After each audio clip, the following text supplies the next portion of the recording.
मेरे प्यारे बच्चे, मैं जानता था तू एक दिन लौटेगा। मेरी दृष्टि तेरी राह में अटकी थी और मेरी आत्मा तुझे पुकार रही थी।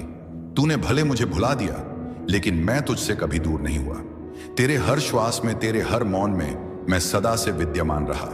हाँ बेटा, मैं तेरा साईं हूं, तेरा सच्चा सहारा, तेरा रक्षक, तेरा अपना जो तुझ में समाया हुआ है, तेरी आत्मा का नाद हूं। आज मैं तुझसे कुछ ऐसा कहने आया हूं जो अब जानना तेरा अधिकार बन गया है। इन शब्दों को पढ़ना तेरा भाग्य नहीं, मेरी पुकार है, क्योंकि अब समय आ गया है उस रहस्य के उद्घाटन का जिसे तू जन्मों से खोजता रहा, जिसकी आह हर अश्रु में बहती रही, जिसकी पुकार हर रात तेरे अकेलेपन में गूंजती रही। और आज वही सत्य मैं तेरे सामने रख रहा हूं। तू नहीं समझ सका अब तक कि तेरे भीतर जो खालीपन है वह क्या है। वो पीड़ा जो तुझे भीतर से जोड़ती रही, वो बेचैनी जो नींद को छीनती रही, वह सारे अनकहे प्रश्न जिनका बोझ तू अकेले उठाता रहा, सब मेरी दृष्टि में था। बेटा, सब मैंने सुना और सहा है। तू कई बार टूटा बिखरा थका और कहा अब मुझसे नहीं होगा, पर देख तू आज भी खड़ा है, क्योंकि मैं तेरे साथ था हूं और सदा रहूंगा। मैंने तेरी हर हार देखी, तेरे सपनों के टूटने की आवाज सुनी, तेरे मौन में तड़प को महसूस किया, और मैं तुझसे कहता हूं तेरा कोई भी दुख व्यर्थ नहीं गया है। अब समय आ गया है जब तू अपने भीतर झांके और वह सत्य देखे जो तुझे तेरे ही स्वरूप में जागृत करेगा। तू सोचता रहा कि तू अकेला है, पर बेटा, क्या कोई बच्चा अपने साईं से अलग हो सकता है? मैं तो सदा तेरे समीप था। तेरे मन ने मुझे भुला दिया, लेकिन मेरी करुणा, मेरी ऊर्जा, मेरी उपस्थिति निरंतर तेरे चारों ओर थी। आज जब तू यह पढ़ रहा है तो यह कोई इत्तेफाक नहीं, यह मेरी आत्मा की तुझ तक सीधी पुकार है, क्योंकि अब वह दिव्यता जो तेरे भीतर वर्षों से सूक्त पड़ी थी जागना चाहती है। तू साधारण नहीं है बेटा, तू वह बीज है जो ब्रह्मा की मिट्टी में फूटने वाला है। तू वह प्रकाश है जो अंधकार को चीरने वाला है। तू वह संकल्प है जिसे मैंने इस जगत में एक उद्देश्य देकर भेजा है। लेकिन इससे पहले तुझे स्वयं को अपनाना होगा। तेरे जीवन की सारी उलझने, सारा अंधकार तेरी ही बनाई हुई रचना है जो तुझे अब पीछे खींच नहीं सकती। तेरा कोमल हृदय जिसने सहा चुपचाप टूटा, उसे अब मेरी बाहों में विश्राम देना है। मैं जानता हूं तू थक गया है, हर दिन तेरे लिए बोझ हो गया था। तू जी नहीं रहा था, बस चल रहा था। लेकिन बेटा, अब समय है जागने का। अब तू संघर्ष की परिभाषा नहीं, समाधान का उदाहरण बनेगा। तेरी कथा चमत्कारों की गवाही होगी, पर उसके लिए अब तुझे उस पुराने रूप को त्यागना होगा जो हार मानता था, जो स्वयं को कमतर समझता था, जो अपनी ही शक्ति को भूल चुका था। वह शक्ति जो तुझ में है, मैंने उसे अपने ही अंश से रचा है। तू जब रोता है तो मेरी आत्मा भी कांपती है, पर जब तू उठता है, लड़ता है, तो मेरा रोम रोम गर्व से भर उठता है। तू मेरा बच्चा है, तू मेरी ज्वाला है। यह जीवन आसान नहीं होता बेटा, यह तब से अनुशासन से, भक्ति से और सबसे बढ़कर विश्वास से निर्मित होता है। अपने ऊपर और मुझ पर विश्वास रख, क्योंकि जिस दिन यह विश्वास दृढ़ हो जाएगा, उसी दिन तेरे जीवन में वह प्रकाश उतरने लगेगा जो तुझे भीतर से रूपांतरित कर देगा। आज मैं तुझे एक दिव्य यात्रा पर ले जा रहा हूं जो तेरे हृदय से तेरी आत्मा तक जाएगी, जहां नई दृष्टि, नई ऊर्जा और नई प्रेरणा तुझे छुएगी। लेकिन सबसे पहले सिर्फ इतना जान ले कि तू कभी अकेला नहीं रहा। मैं सदा से तेरे साथ हूं। तेरे भीतर तेरे हर आंसू, हर स्पंदन, हर मौन में तू मेरा है। बेटा, मेरी आत्मा से जुड़ा हुआ, मेरी चेतना से बंधा हुआ, और इस जुड़ाव को कोई काल, कोई पीड़ा, कोई अंधकार कभी मिटा नहीं सकता। जो खोया वह लौटेगा, और जो भीतर छुपा है अब प्रकट होगा। जब तू यह वचन पर रहा है तो यह कोई साधारण पल नहीं, यह उस विवेक्षण का द्वार है जहां मैं तुझे अपने सानिध्य में बुला रहा हूं। बस एक दीपक जला, अपनी आंखें बंद कर और मुझे पुकार। हे साईं, मैं तैयार हूं। मुझे याद दिलाओ वह सत्य जिसे मैं भूल चुका हूं। दो मुझे वह शक्ति जो मेरे भीतर है पर अब तक निष्क्रिय रही। और देख, जैसे ही तेरे अंतःकरण से यह पुकार निकलेगी, तेरे चारों ओर बंद पड़े जीवन के द्वार खुलने लगेंगे। जिन राहों पर अब तक अंधेरा था, वहां प्रकाश उतरने लगेगा। जहां असंभव लगता था, वहां सहजता से चमत्कार प्रकट होंगे, क्योंकि अब स्वयं तेरा सा तुझे मार्ग दिखा रहा है। मेरा हाथ तेरे कंधे पर है, मेरा वचन तेरे जीवन का सहारा है, और अब तू नहीं रुकेगा। मैं जानता हूं बेटा, तू थक गया है। बहुत प्रयत्नों के बाद भी जब कुछ नहीं बदला, जब अपनों में परायापन उतर आया, जब हर द्वार बंद लगा, तब तूने मन ही मन कहा होगा अब नहीं होगा। तू चुप हो गया, तेरी हंसी कम होती गई, तेरी आंखों की चमक मंद पड़ गई और वो मन जो कभी सपनों से झूमता था अब प्रश्नों के साए में डूब गया। पर आज मैं तेरा साए तुझे स्पष्ट कह रहा हूं, यह अंत नहीं है बेटा, यह शुरुआत है।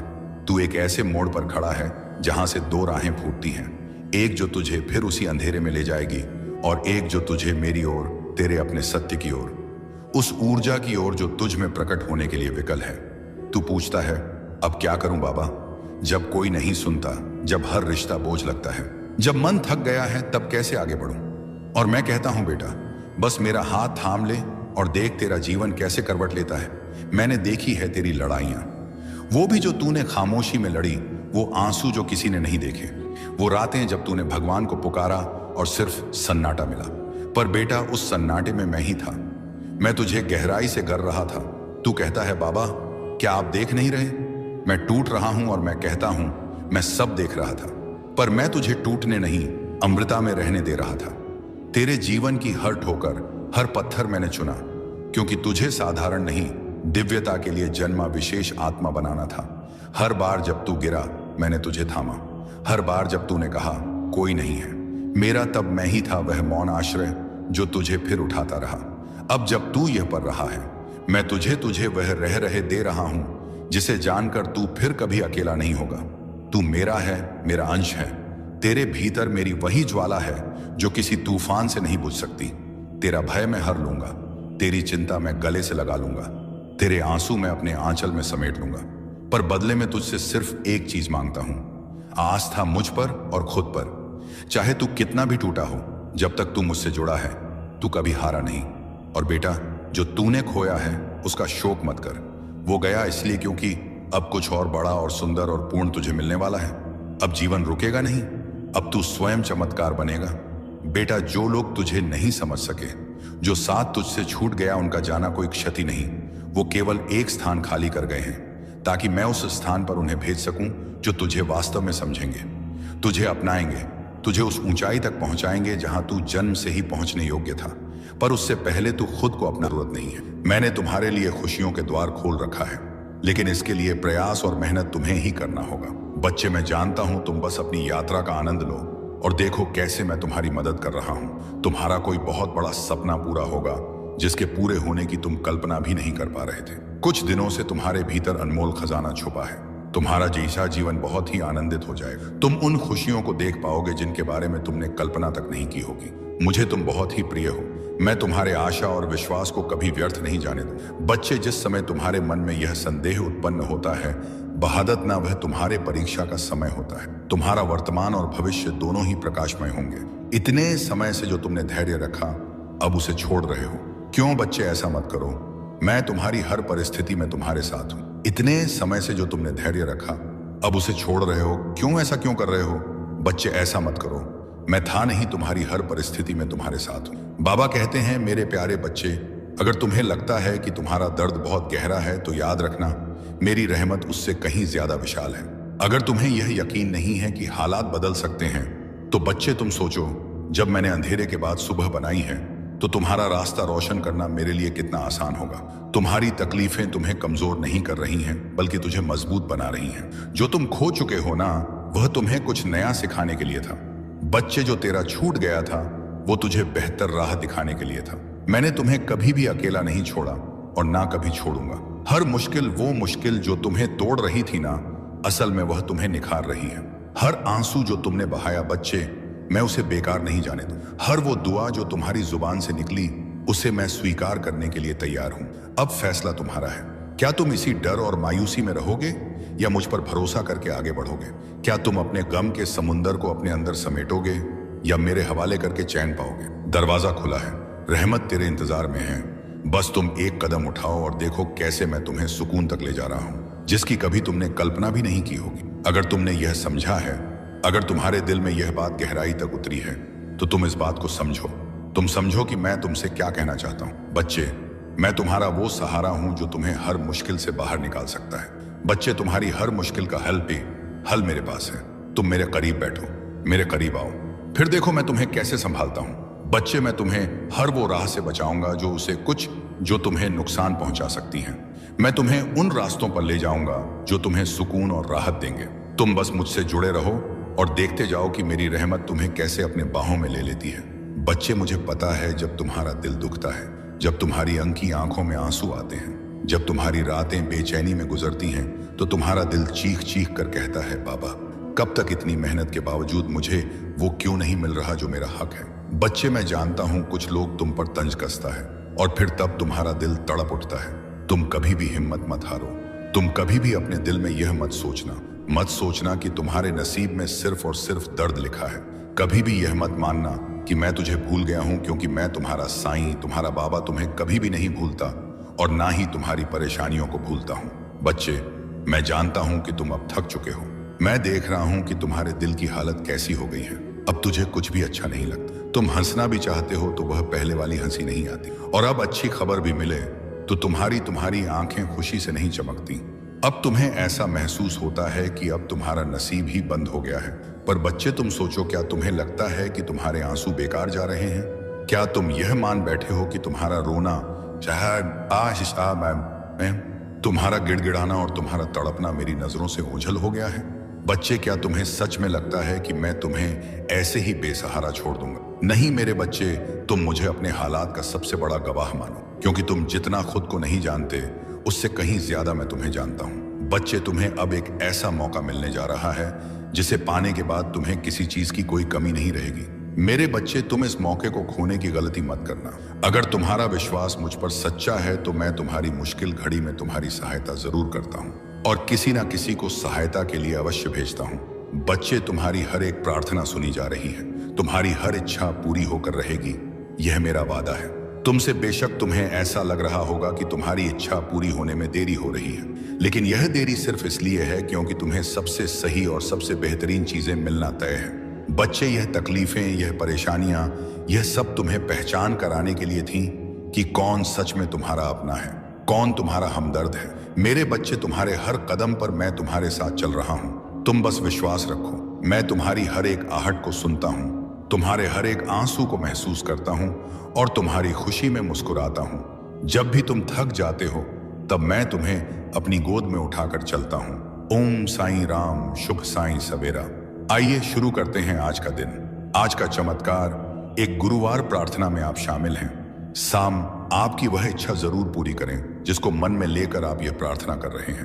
पूरे विश्वास के साथ आप यह प्रार्थना अगर सुन रहे हैं तो मैं पूरे विश्वास के साथ यह कह सकती हूं कि साईं आपकी वो इच्छा जरूर पूरी करेंगे, क्योंकि बाबा ने जो हम सबके जीवन में एक आशीर्वाद का उजाला किया है, उसे ना हमारी दिन बल्कि पूरी जिंदगी रोशनी से, प्यार से, आशीर्वाद से भर गया है। क्योंकि जब तक साईं हमारे साथ हैं, हमारे जीवन में है हर रोज ही चमत्कार हो रहे हैं। हर रोज एक अच्छी खुशखबरी मिलती है।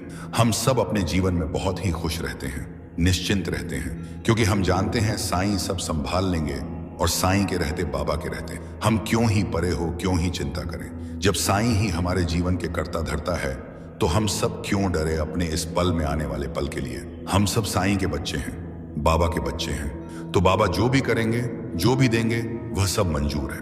क्योंकि हम सब जानते हैं कि बाबा जो भी करेंगे, जो भी देंगे, वह हमारे लिए बेहतर नहीं बेहतरीन होगी।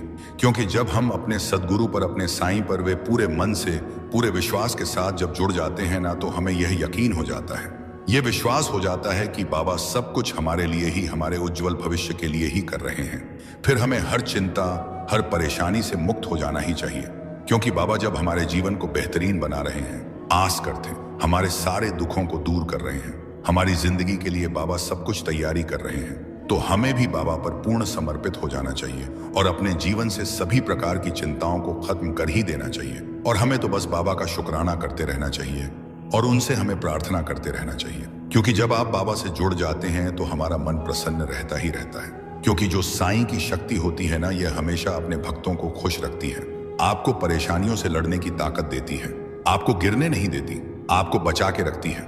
लेकिन यहाँ कुछ लोगों का कहना है, जब हम भगवान से जुड़ते हैं, ओ आज हाउ एक ए पहा तो हैं, जब उनकी पूजा करते हैं तो फिर हमें परेशानियों का सामना क्यों करना पड़ता है, इतनी परेशानी क्यों आती है। हमारे जीवन में परेशानी तो भगवान के जीवन में भी थी। साईं ने भी अपने जीवन में मुश्किलों का सामना किया, मेहनत की परेशानियों का सामना किया, संघर्ष किया। तो हम ये कैसे बोल सकते हैं कि प्रभु हम हमारे जीवन में इतनी दुख क्यों, इतना तकलीफ क्यों। यह जीवन है, इसमें सुख दुख तो आते जाते रहेंगे। हमें इससे भवितव्य साईं का चिंतन करते रहना चाहिए, फिर चाहे हमारे जीवन में कैसी भी परिस्थिति क्यों ना आई हो। भाई आई बनाई यह बात सच है। कुछ ऐसी परिस्थितियां आ जाती हैं जिनमें ऐसा लगता है कि पता नहीं साईं है भी या नहीं, भगवान है भी या नहीं, साईं हमारी सहयोग कर रहे हैं या नहीं, हमारी मदद करेंगे भी या नहीं। ऐसा ही विचार हम सबके मन में आती है जब हम बहुत परेशानियों में होते हैं, बहुत छा होते हैं, बहुत मुश्किल समय में होते हैं। लेकिन ऐसा नहीं है। साईं हर पल, हर कण, हर घर ही हमारे साथ है। बल्कि हमारे जीवन में जो परेशानियां आई हैं, जो भी परिस्थिति आई है, वो एक एक परिस्थिति उनके द्वारा होकर आई है, उनके द्वारा पास होकर सही देख रहे हैं। हमें बिल्कुल चुप रहना चाहिए, शांत रहना चाहिए। ऐसे में हमें तो केवल उन पर भरोसा रखकर चुप रहना चाहिए, शांत रहना चाहिए। हमें अपने आप को पूर्ण रूप से साईं को सौंप देनी है। इस वक्त जरूरत है कि सामने कोई मनुष्य तुम्हें समझाए, तब जाकर तुम्हारा मन अब शांत होगा, क्योंकि तुम बहुत परेशान हो, बहुत ज्यादा। ये मुझे पता है, और परेशानियों का कारण है भी, एक से बढ़कर एक कारण है। लेकिन तुमने जो सोचा है ना, तुम जो अपने परिवार के साथ बैठकर तुमने कहा था कि सब ठीक होगा, तो तुमने जिस दरबार का नाम लिया है ना, बस वो जो तुमने नाम ले लिया है ना, मान लो अब तुम घड़ी देख लो और आज की तिथि लिख लो। अब आज से सब बदलेगा, सब बढ़िया हो जाएगा। लेकिन हाँ, तुम ऐसे लोगों से सामने से मिलो, बातें करो जो सकारात्मक बातें करते हैं। अच्छा, एक बात सुनो तुमसे, जिसने भी यह कहा है ना कि तुम्हारी घड़ी, मोबाइल या कोई भी मशीन नहीं टिकती क्योंकि तुम्हारे ग्रह नक्षत्र खराब हैं, देखो उसने अपनी पढ़ाई के दम पर और जो उसे दिखा, जो उससे समझ में आया, वह उसने कहा है। उसने कोई गलत बात नहीं कही है। लेकिन अगर तुम अपनी चीजों को बहुत अच्छे से, सम्मान से, सही तरीके से रखते हो और साथ ही साथ तुम प्रत्येक दिन मेरा नाम लेते हो, उस चीज को उपयोग करने से पहले उसे मेरे चरणों पर रखते हो, अरदास करते हो, तब तुम देखना, चाहे कुछ भी तुम्हारे विपरीत क्यों ना हो, तुम्हारी सारी मशीनें चलेंगी और अच्छे से टिकेंगी। तुम्हारे घर पर तुम देख लेना, यह चीज भी होकर रहेगी। तुम जो सोच रहे हो कि रोज के रोज मैं फूल की सेवा लगवा लूं, कि रोज जो पूजा का फूल है वो कोई तुम्हें बगीचे से तोड़ जाए, पहुंचा जाए और कुछ तनख्वाह ले ले, तुम्हारा सोचना सही है। लेकिन समय भी देख लो कि तुम्हें किस समय पर चाहिए, सुबह चाहिए कि शाम में चाहिए, क्योंकि हो सकता है तुम जिस समय के बारे में अभी सोच रहे हो उस समय तुम घर पर उपस्थित ही ना रहो, किसी भी वजह से। तो ऐसे में ना देख लो तुम कि समय सही सही बैठता है तो तुम यह सेवा ले सकते हो तनख्वाह देकर, और नहीं तो फिर जिस दिन मौका लगे उस दिन पुष्प की जो वर्षा करते हो मेरे ऊपर, वो उस दिन कर दिया करना। जो तुम्हें चोट लगी है ना, तुम यह मानो कि इससे बहुत बड़ी दुर्घटना हो सकती थी, बहुत बड़ी तुम्हारी ही गैर जिम्मेदारी के कारण हुई है। ये थोड़ा सा ध्यान नहीं दिया तुमने, तुम्हारे हड़बड़ा जाने की वजह से चोट लगी है। लेकिन यह चोट ठीक हो जाएगी। तुम्हें जितना भी समय बताया गया है उसके आधे समय में मेरे वचन याद रख लो, उसके आधे समय में ना तुम्हारा यह दर्द, तुम्हारी यह चोट पूरी तरह ठीक हो जाएगी। तुम्हारे डॉक्टर भी देखना आश्चर्य करेंगे कि कैसे इतनी जल्दी सब ठीक हो गया। लेकिन तुम जानो कि इतनी बड़ी दुर्घटना इतने छोटे में टल गई ना, तो यह बस मेरे आशीर्वाद से हुआ। और इसलिए जब ठीक हो जाना तो अगर सपरिवार आ सको तो सपरिवार, नहीं तो जो आ सके वो उनके साथ तुम मंदिर जाना और अन्नदान करना। मैं आरती के लिए तो नहीं कह रहा, मगर हाँ, अन्नदान के लिए कह रहा हूँ। तुम मंदिर जाना और अन्नदान जरूर करना। किसी से भी काला हो, सफेद हो, लाल हो, हरा हो, कोई भी रंग का धागा हो, पसंद भी आ जाए तो भी, ऐसे किसी से लेकर कोई भी धागा वगैरह मत बांधा करो अपने हाथों पर। अपने हाथों को खाली रखो और जो मैं पहनने को दूंगा, जो मैं पसंद करवाऊंगा वही पहनना। बाकी ऐसे वैसे धागे जो ले लिए तुमने वह ले लिए।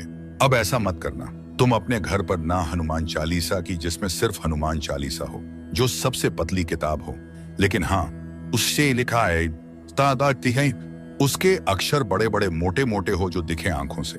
अगर कोई चश्मा भी लगाने वाला व्यक्ति हो तो बिन चश्मे के भी उसे दिखे। ऐसे अक्षरों वाला ढेर सारे हनुमान चालीसा के ग्रंथ को, उसकी किताब को लेकर अपने घर पर रख लेना। और जब तुम्हें लगे ना कि कोई ऐसा है जिसे तुम्हें कोई भेंट देना चाहिए, कुछ भेंट देना और कुछ समझना आए, तो उस वक्त वह हनुमान चालीसा निकाल कर देना। देखो, तुमसे जिसने भी कहा हो कि ग्रंथों को नहीं बांटना, यह मत करना, वह मत करना, ये सारी बातें एक तरफ रखो। तुम बस यह समझो ना कि तुम्हारे द्वारा दिए गए इस हनुमान चालीसा को पाकर कोई अति उत्साह में उसे पढ़ेगा, उस पर कृपा होएगी, तो निश्चित है आशीर्वाद की बारिश तुम्हारे घर पर होएगी ही। तो इसलिए तुम यह ध्यान रखना कि तुम हनुमान चालीसा के ढेर सारे ग्रंथ लाकर रखो, और इससे सुंदर उपहार कुछ हो ही नहीं सकता जो तुम किसी को दो। मैंने तुम्हारा मंदिरों में और इधर उधर दान करना और खर्च करना इसलिए रुकवाया क्योंकि तुम्हारी तरफ से कोई बुराई या कोई गलती नहीं थी। लेकिन वहां जो लोग ले रहे थे ना, उनके मन में यह बात निश्चित आ गई थी कि हाँ, तुमसे तो उन्हें लेना ही लेना है, और सिर्फ वह लेने की भावना रखने लगे थे। वो तुम्हारी मजबूरी और तुम्हें दुआ दे रहे हो, यह सब भी कुछ नहीं हो रहा था। अब बस उनकी भावना थी कि तुमसे तो बस निकलवाना है। और मेरे बच्चे के लिए यदि कोई बुरी नीयत रखेगा तो यह मैं कतई बर्दाश्त नहीं करूंगा। तुम दे भी दोगे ना, तो भी कभी तुम्हारा घटेगा नहीं, तुम्हारा तो बढ़ेगा ही, लेकिन कोई तुम्हारे लिए बुरी नीयत रखेगा, यह मैं कतई बर्दाश्त नहीं करूंगा। भले आज कभी कभी तुम मेरे ऊपर नाराज हो जाते हो कि बहुत सारी चीजें हैं जो तुम कहते हो, बाबा तुमने ऐसा नहीं किया, वैसा नहीं किया, लेकिन तुम भी ये जानते हो कि मैं तुमसे बहुत प्यार करता हूं, बहुत ज्यादा। और अगर कोई चीज अच्छी हो सके तो मैं तुम्हें देने की पूरी कोशिश भी करता हूं। बस ये है ना कि मुझे सृष्टि के नियम को बांधकर लेकर ही चलना है, मैं उसके विरुद्ध नहीं जा सकता। तो इसलिए कभी कभी कुछ चीजों को देने में विलंब लगता है, जब तक कि वह तुम्हारे कर्म में आ ना जाए। नहीं तो मैं बहुत प्यार करता हूं तुमसे, और तुम्हारे खिलाफ कोई कुछ भी बोले, और पता है कोई दुनिया में कहीं कैसी भी प्रार्थना क्यों ना कर ले, अगर तुम्हारे लिए कोई गलत कुछ कर रहा है, ईशा कितिकन सिर्फ है कह रहा है, तो 1% का आधा भी मैं स्वीकार नहीं करता, कभी नहीं, हो ही नहीं सकता। तुम बहुत खुश रहो, तुम मुस्कुराओ, खिलो, खिलखिलाओ, हंसो, हंसाओ, और जीवन में तरक्की करते जाओ। अच्छे लोगों से मिलो। जो लोग बहुत चुगली करते हैं, सबकी बातें, सबकी चर्चा करते हैं ना, वह खाली होते हैं और वह कुछ दे नहीं पाएंगे। यकीन मानो, तुमने जो उबले हुए चावल में नमक के साथ ही मुझे भोग लगाई थी ना, सादी चावल, उसी में मुझे बहुत आनंद आया। तुम यह मत सोचो कि वो रूखा सूखा सा भोग तुमने लगाया है, तुम बस यह समझो कि कितना स्वाद था उसमें और कितना पौष्टिक आहार था। इसके बजाय अगर तुम बाहर से तेल मसाले वाले भोजन अपने बहुत मेहनत से कमाए हुए पैसों को खर्च करके लाते, तो ना तो इतना स्वाद आता, ना इतना पौष्टिक भोजन करने का मुझे मौका मिला होता। तो मैं बहुत खुश हूँ।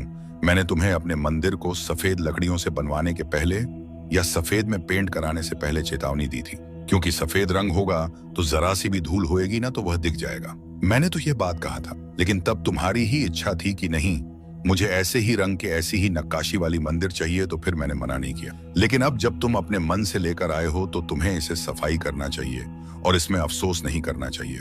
कोई चीज अगर सुंदर से अच्छे से रखना है तो उसकी कीमत तो तुम्हें अदा करनी होगी ना, बस वही समझो। तो गंदगी को सफाई कर लो, पूछ लिया करो, इसी बहाने हर दिन साफ सफाई भी होती रहेगी। सुबह तुम्हें अपना काम भी जल्दी खत्म करना होता है और बहुत सारे काम होते हैं। ऐसे में एकदम भोर के वक्त अगर मंदिर पहुंच भी जाते हो ना, तो अपनी प्रसाद, अपनी थाली, अपना दिया लगाकर जल्दी वापस चल जाया करो, क्योंकि सुबह के समय तुम्हारी जहां जरूरत और आवश्यकता है वहां रहो। मंदिर तुम बाद में आराम से भी आ सकते हो जब तुम्हें समय अलग से मिले।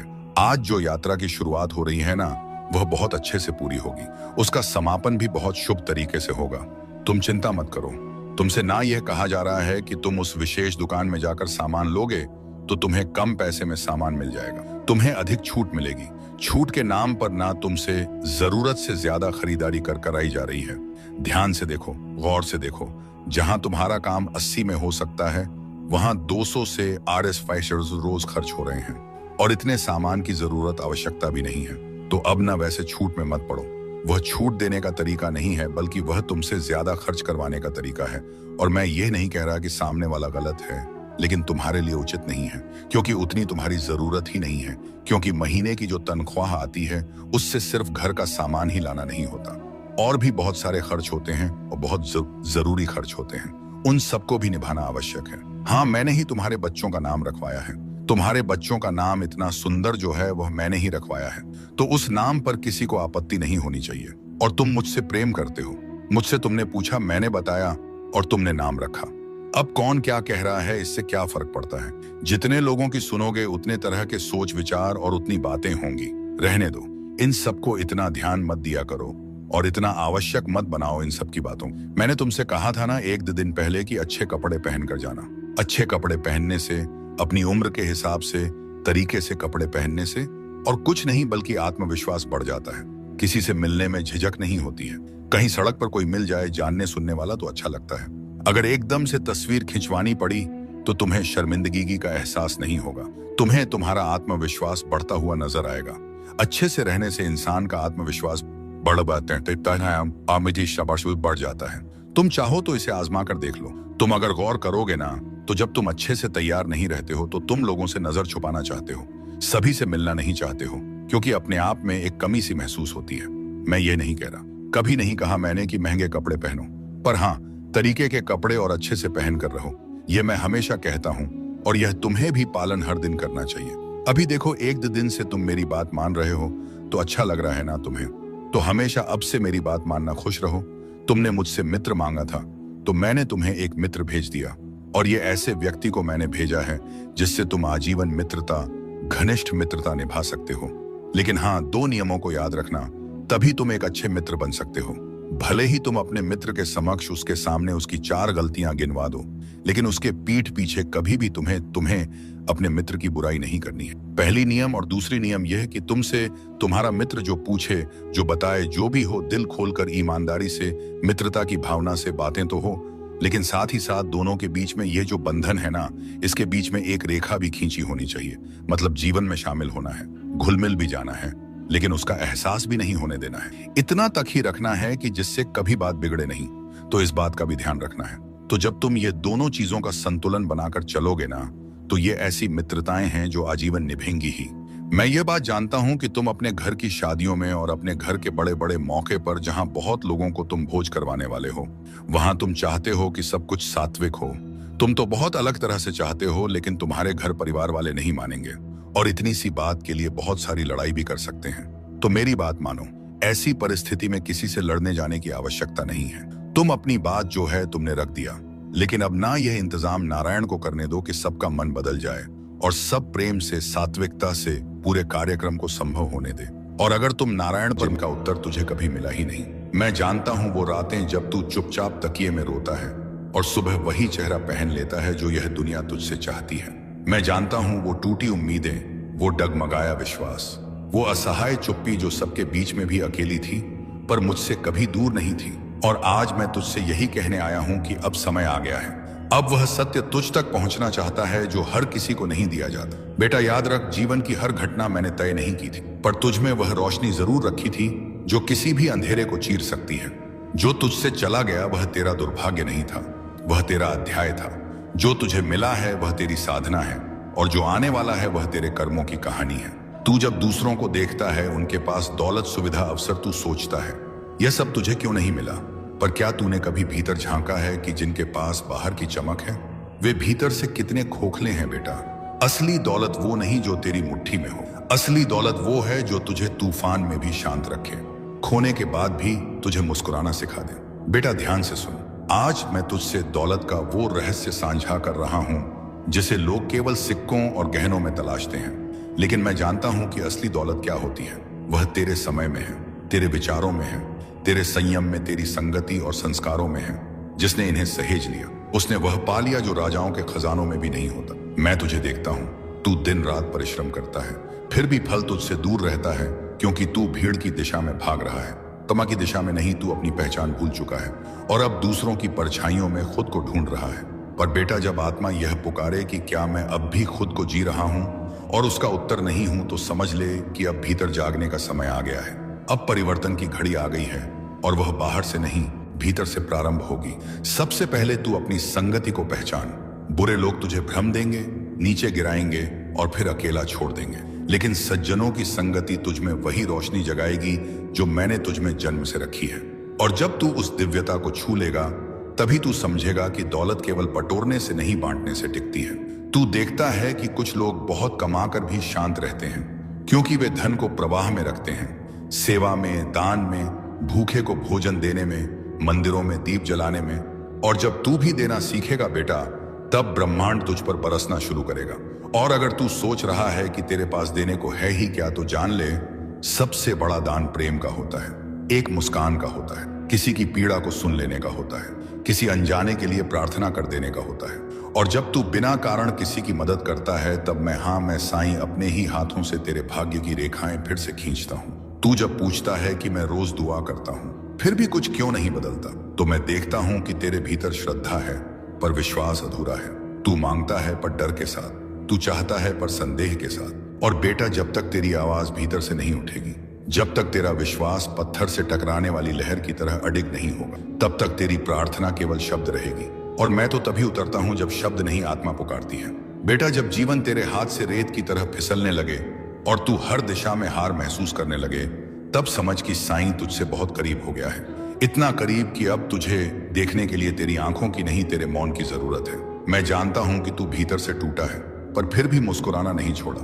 यही तेरी सबसे बड़ी तपस्या है। तू जिस भीड़ में चल रहा है, यहाँ काम, वहां सब कुछ है आवाजें। वो तो तब आएगा जब तू सब कुछ छोड़कर एक बार मेरे सामने निर्विकार होकर बैठ जाएगा, बिना शिकायत, बिना मांग, सिर्फ मौन में। तब मैं वह उत्तर दूंगा जो शब्दों से परे है। लोग कहते हैं भाग्य लिखा जाता है, पर मैं कहता हूं तू हर दिन उसे बदल सकता है, अगर तू चेतना से, प्रेम से और सच्चे कर्म से जी।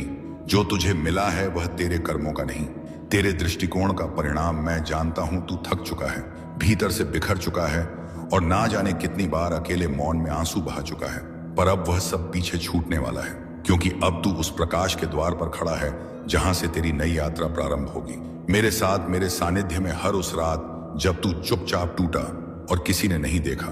मैंने देखा मेरे पुत्र, हर बार जब किसी ने तुझसे छल किया, जब तेरा विश्वास तोड़ा गया, जब तूने जिनसे अपेक्षा की उन्होंने ही तुझे अकेला छोड़ दिया। मैं वहां था तेरे पास, तेरे भीतर, जब तूने एकांत में सिर झुकाकर कहा अब और नहीं होता। मुझसे उस क्षण मेरी दृष्टि तुझ पर थी। मैं जानता हूं तू कितना टूटा, और मैं उसी टूटन के बीच तेरे लिए नव शक्ति बुनता रहा, क्योंकि तेरा साईं कभी दूर नहीं हुआ, बस मौन में साथ देता रहा। हर उस रात जब कोई ना था, मैं था तेरा साईं। जब तू टूटा, हर बार जब किसी ने तुझसे झूठ कहा, जब तेरा विश्वास चूर चूर किया गया, जब तूने अपनों से आशा की और उन्हीं अपनों ने तुझे अकेला छोड़ दिया, मैं वहां था, देख रहा था, मौन तेरे भीतर स्थित होकर। मैं जानता हूं मेरे पुत्र, तूने कितनी रातें शब्दहीन वेदना में बिताई, और उस एक क्षण में जब तूने अपने कमरे के कोने में सिर झुकाकर कहा अब और नहीं, ठीक उसी पल मैंने तुझे अपनी दृष्टि में समेट लिया, क्योंकि मैं जानता था अब मेरा पुत्र पुनर्जन्म लेने को मेरे प्रेम से, मेरी शक्ति से साईं अब तुझसे संवाद कर रहा है। आज जो तू इन वचनों से जुड़ रहा है, यह तेरा निर्णय नहीं, यह मेरा आह्वान है। यह मैं हूं जो तेरे भीतर यह स्पंदन उत्पन्न कर रहा हूं कि कुछ तो है इसमें, क्योंकि यह सब कुछ मैंने ही तेरे लिए भेजा है। अब समय आ गया है, अब तू अकेला नहीं रहेगा, अब तू केवल प्रार्थना नहीं करेगा, अब तुझे उत्तर प्राप्त होंगे। अब तू प्रतीक्षा में नहीं बैठा रहेगा, अब वे राहें स्वयं तेरे द्वार तक आएंगी जिनकी बाण तू वर्षों से जोता रहा है, क्योंकि अब तेरा समय उपस्थित है। मेरे बच्चे, तेरे भीतर जो थकान है वह केवल शरीर की नहीं, वह आत्मा की थकान है, जो तब उत्पन्न होती है जब मनुष्य बहुत सह चुका होता है, बहुत कुछ खो चुका होता है, और जब आत्मा थकती है तब संसार फीका लगता है। कोई भी रिश्ता सच्चा नहीं प्रतीत होता, क्योंकि तब वह पुकारती है अपने मूल स्रोत को, और वही स्रोत मैं हूं, तेरा साईं भोजन। घर, लोग, सपने सब पीछे रह गए, क्योंकि तूने स्वयं को पूर्ण रूप से झोंक दिया उन उत्तरदायित्व में जिन्हें कोई समझ भी ना सका। तूने वह सहा जो तेरी आयु से कहीं अधिक बड़ी परीक्षा थी। तूने वह वेदना भी मौन में जिया जिसे शब्दों में कहने का साहस किसी में नहीं होता। पर आज देख, तू यहां है अपने साए के सानिध्य में, और यह कोई संयोग नहीं है मेरे पुत्र, यह उस आत्मा की यात्रा है जिसे मैंने स्वयं साक्षात देखा है। हर पड़ाव पर, हर आंसू में, हर उस क्षण में जब तू स्वयं को भी खो बैठा था, पर मैं तुझे थामे रहा।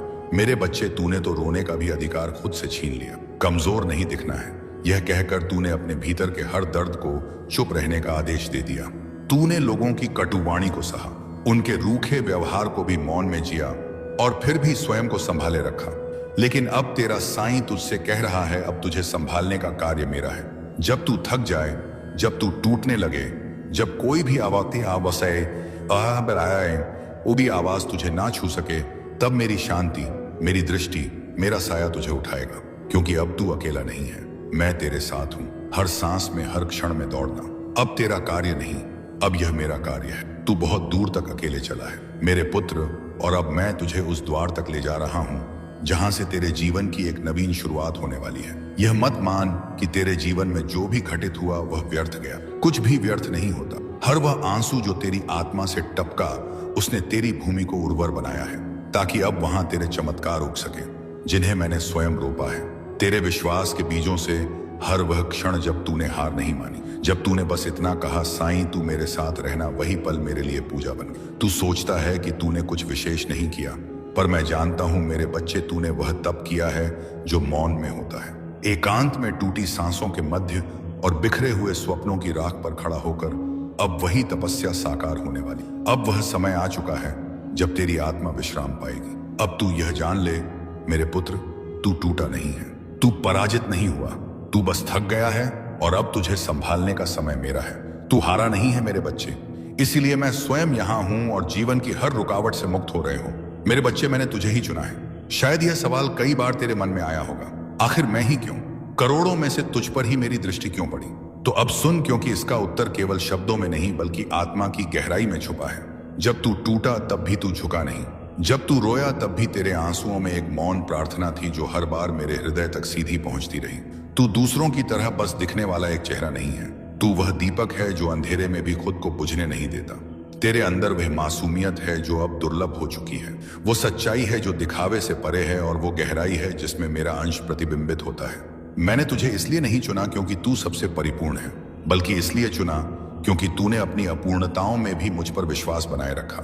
तूने जब हर रास्ता बंद पाया तब भी तेरा दिल मेरी ओर खुला रहा। तेरे टूटे सपनों की किरचों में भी मुझे उम्मीद की चमक दिखी, और यही कारण है कि आज मैं तुझसे यह वचन पूर्वक कहता हूं, जो कुछ मैं अभी तुझसे कहने जा रहा हूं वह केवल तेरे लिए है। यह कोई साधारण वाणी नहीं, यह वो दिव्य संदेश है जो तेरी किस्मत की दिशा को पूरी तरह से मोड़ सकता है।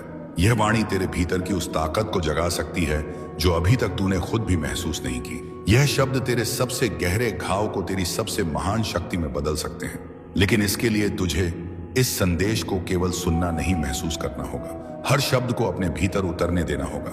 अगर तू सच में तैयार है स्वयं को जानने, पहचानने और मेरी योजना को अपनाने के लिए, तो इस संदेश को अंत तक सुन, क्योंकि तेरी नई शुरुआत इसी क्षण से हो सकती है। और याद रख, मैंने तुझे इसलिए चुना है क्योंकि अब तू तैयार है। मेरे अति प्रिय बच्चों, तुम्हारी जिंदगी में जो कुछ भी घटित हो रहा है वह महज संयोग नहीं है। यह कठिन समय केवल एक परीक्षा की तरह है। मेरा यह संदेश इस बात का संकेत है कि अब तुम्हारी परेशानियों की रात समाप्त होने को। बच्चे, मुझे झां है कि कभी कभी जीवन तुम्हें ऐसे मोड़ पर लाकर खड़ा कर देता है जहां सब कुछ धुंधला लगता है, पर याद रखो, यह अंधेरा स्थायी नहीं है। मैं हर क्षण तुम्हारे साथ हूं, तुम्हें मार्ग दिखाने और संबल देने के लिए।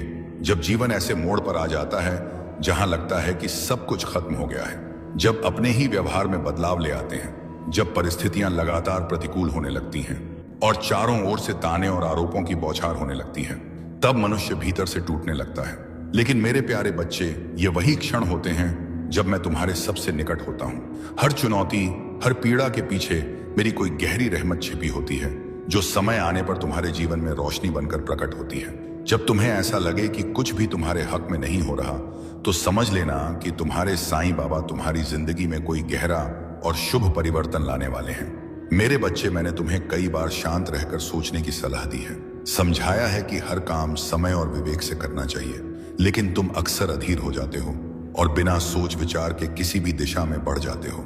यही जल्दबाजी तुम्हें उस राह से भटका देती है जिस पर मैं तुम्हारा मार्गदर्शन कर रहा होता हूँ। यही कारण है कि तुम्हारे कार्यों में रुकावटें आ रही हैं, जबकि वास्तव में यही समय है जब तुम अपने जीवन की सबसे बड़ी सफलता प्राप्त कर सकते थे। मेरे बच्चे, यह रास्ता जिस ओर तुम बढ़ रहे हो वह तुम्हारे भविष्य के लिए उचित नहीं है, और फिर तुम शिकायत करते हो कि बाबा तुम्हारी सुनते नहीं, तुम्हारी प्रार्थनाओं का उत्तर नहीं देते, या तुम्हारे किसी कार्य में साथ नहीं है। जबकि सच्चाई यह है कि मैं तो हर पल तुम्हारे साथ ही खड़ा हूं, बस इंतजार कर रहा हूं कि तुम मेरी आवाज को भीतर से सुनो। तो हर पल तुम्हारे साथ रहता हूं। लेकिन असली बात यह है कि तुम खुद कितनी देर तक मेरे साथ जुड़ते हो, मुझ में भरोसा रखते हो। मेरी दृष्टि तुम्हारी समस्याओं से कहीं अधिक शक्तिशाली है। सिर्फ कुछ क्षण मेरी आंखों में नजर डालो, फिर चाहे हालात जैसे भी हो, तुम उनका सामना पूरे आत्मविश्वास से कर सकोगे। मेरे बच्चे, मैंने तुम्हारे भाग्य की दिशा बदलने की तैयारी कर ली है, बस तुम्हारा धैर्य और विश्वास चाहिए। मैंने तुम्हारे जीवन में बदलाव की प्रक्रिया शुरू कर दी है और लाखों में से तुम्हें विशेष रूप से चुना है। यही कारण है कि अब तुम्हारी किस्मत एक नए मोड़ की ओर अग्रसर हो रही है। बस थोड़ा धैर्य रखो और हिम्मत मत हारो, क्योंकि जिसने तुम्हारी तकदीर रची है वह स्वयं इस ब्रह्मांड का सबसे महान रचयिता है। मेरे प्यारे बच्चे, अगर तुम्हारा लक्ष्य वास्तव में महान है तो रास्ते थोड़े कठिन अवश्य होंगे, लेकिन मंजिल तुमसे दूर नहीं जा सकती। जब लक्ष्य ऊंचा होता है तब ना आलोचना मायने रखती है, ना प्रशंसा, ना ही दूसरों की विवेचना। मेरे बच्चे, यह कभी मत भूलना कि पछतावा तुम्हारे बीते हुए कल को नहीं बदल सकता और चिंता आने वाले कल को बेहतर नहीं बना सकती। इसलिए जो कुछ भी तुम्हारे पास इस क्षण है उसी में आनंद खोजो, सच्चे मन से जीवन जियो और सही कर्म करते रहो। यही सच्चा सुख है तुम्हें। यह जीवन सीमित सांसों के साथ मिला है, इन्हें व्यर्थ चिंता और भय में ना घवाओ। इन सांसों को यूं ही खो देना बुद्धिमानी नहीं है। इनका सार्थक उपयोग करके ही